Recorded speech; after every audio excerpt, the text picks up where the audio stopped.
Hello, I'm Victoria Chahan, and today we are going to talk about patient flow systems and their incorporation into hospitals such as yours. Now first, let's get a little background information about myself. I am a recent graduate of the University of South Carolina, where I obtained a Bachelor's of Science in Educational Psychology. As well, I am continuing my education with the pursuit of a Master's in Healthcare Management from American University. In order to understand how I found a passion for healthcare, I would like to give a background about my employment. Recently, I was a scribe in the emergency department and for a gastroenterologist in a DC hospital.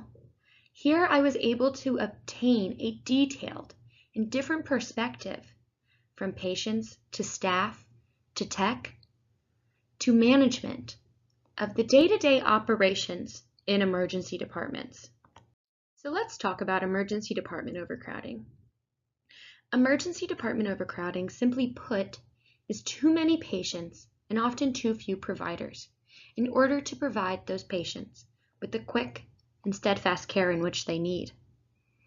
Emergency department overcrowding has a multitude of negative effects.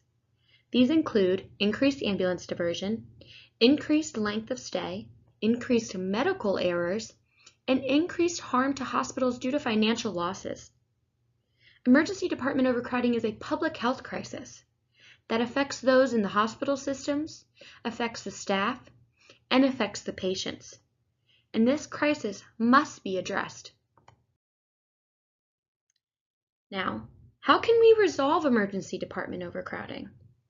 In a multitude of studies, it has been shown that emergency department overcrowding is most often the result of too many admitted patients within a hospital. It is almost like a backflow. But how can we resolve this, or in our best, relieve overcrowding? The answer lies in patient flow systems. Patient flow systems have been incorporated into many hospitals with many proven results. General patient flow systems have increased revenue, increased profit, decreased length of stay, and best, increased patient satisfaction. Now, let's talk about one patient flow system in which I want to introduce to you today, and that is teletracking. Teletracking's mission is defined as bringing order to the complexities and streamline what is often chaotic. Teletracking systems pinpoint roadblocks and provide proven practices that bring about results and sustainable outcomes. Their results have shown, after implementation, a financial savings of $4.88 million, as well as a decreased length of stay of 1.39 days. This decreased length of stay brings us back to where overcrowding is often pinpointed. If we can decrease this length of stay, we can decrease overcrowding and reduce its effects. Now, there are 1,000,001 patient flow systems out there. So why should we choose teletracking? Teletracking, in a sense, uses data-driven management and analytics to provide long-term and short-term resolutions. Teletracking provides transparency among different areas of the hospital to bring about a convenience of relay of information. Additionally, teletracking has been around for 24 years. They often state that they were into patient flow systems before patient flow became a thing. With their 24 years of experience, they have won many accolades. They are the leaders in patient flow technology, and they have experience with vast clientele because they are so popular. The improvements in the fields result in decreased overcrowding, and teletracking does just this. Teletracking has been ranked #1 in terms of overall satisfaction and clinical staff satisfaction, and the vendor received an overall score of 89.1, which is higher than the other top competitor. Now, implementation of technology anywhere has its risks, When we sign on to information today on our computers, on our tablets, there is always a risk. And here, there is a risk of health data being compromised.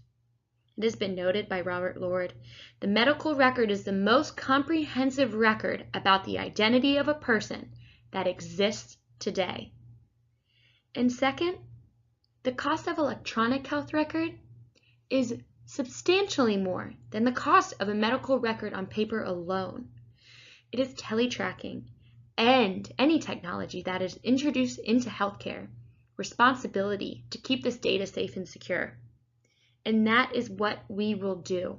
We will make sure that this data only lands in the hands of those who need it to provide the appropriate care.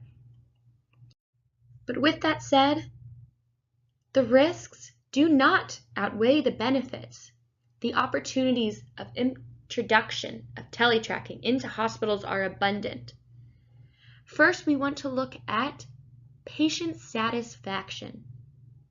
Personally, the less time I have to spend in the emergency department, the happier I'll be. The less time that I have to spend and the better care that I receive, the happier I will be.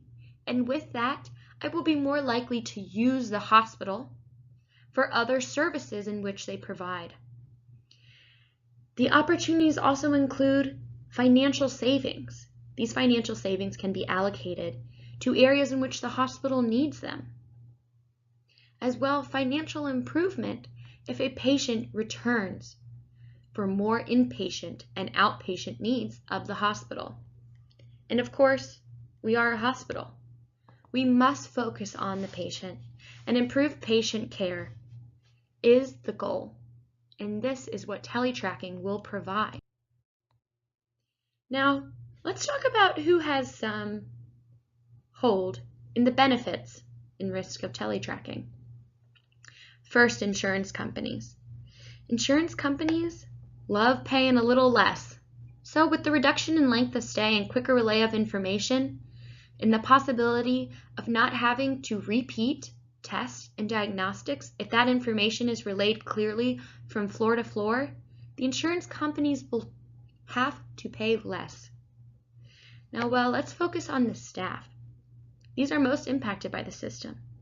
They will be learning the new system, they will be implementing the new system, and they will be using this system to benefit patients. But this system has to work for them. So by increasing patient flow, we will decrease the medical errors, decrease length of stay, and decrease the general frustrations that result from overcrowding. Now, patients. We can all be patients. And why wouldn't we want a system like this to be implemented? Why wouldn't we want our length of stay to decrease, our time spent waiting to decrease, and our care to be improved? And let's get to hospital systems. Money. Although it is not everything, it is most things. Hospital systems benefit the most as they will see these large financial savings after implementation of teletracking. They will also be able to hold themselves to a higher level of care for patients that enter the hospital. Now let's focus on why Ascension would really benefit from teletracking. Ascension's mission is one of a Catholic mission. It wants to, it commits itself to serving all persons with special attention to those who are poor and vulnerable. With patient flow systems such as teletracking introduced, you will be able to see more patients. You will decrease the number of patients that have to walk out due to personal issues. You will decrease the number of patients that leave against medical advice. You will be able to use the financial savings gained from teletracking to benefit the patients. But let's talk about how we're going to even get this ball rolling into hospitals. Incorporation of any technology or any new system is costly and it requires time. But as we mentioned before, we know we're going to see those savings return. And we know that this time that it will take will prove beneficial to a multitude of people. But installing simply will get the product working. We need to implement this system. We need to implement it because we need to get the product working for your needs. So let's talk about how about. I would like to follow the PDSA cycle, Plan, Do, Study, Act. This has been a cycle that has been used in many healthcare systems of implementation of new services. So phase 1, we need to plan. We need to plan out how we're going to do this. We must plan out how we're going to initiate this. We will need to obtain funding to cover the cost of the software, as well as hiring staff for installation, the creation of continuing education classes in order to educate the staff and benefit their futures, as well as when those staff are in the education classes, they will need coverage.